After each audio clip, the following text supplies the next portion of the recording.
Hello, I'm Thomas Fennell, reporting to you live from Sierra Leone. Throughout recent years, foreign aid workers have helped in the rejuvenation of the continent of Africa.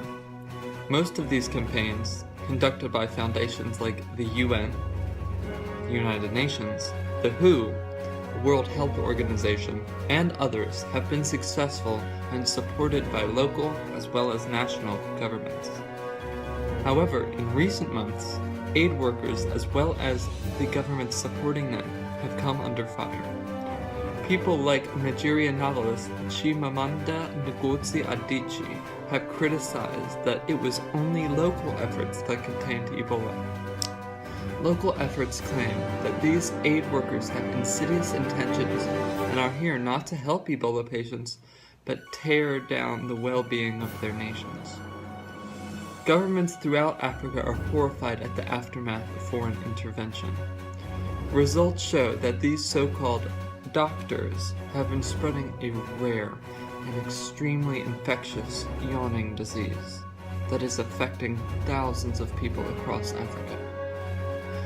African civilians are yawning left and right, and an astonishing statistic was released from the CDC that states over 99% of West Africans sleep at night.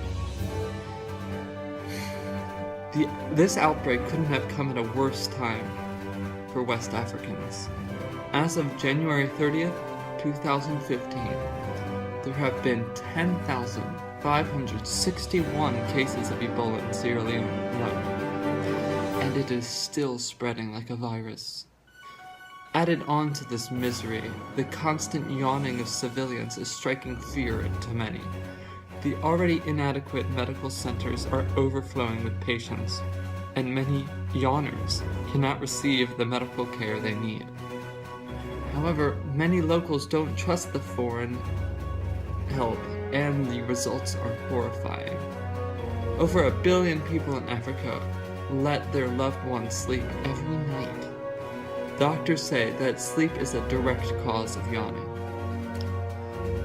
Foundations like All Nighters Without Borders, Sleeping Awake, and the KKS, Keeping Kids from Sleeping, have helped in distributing medications like coffee, Coca-Cola, and Red Bull to keep these kids awake and yawnless. Sleeping is no big deal, says a very important person. Doctors like him plan to eradicate sleeping altogether by 2050. Coming up next, cure to Ebola found, and it is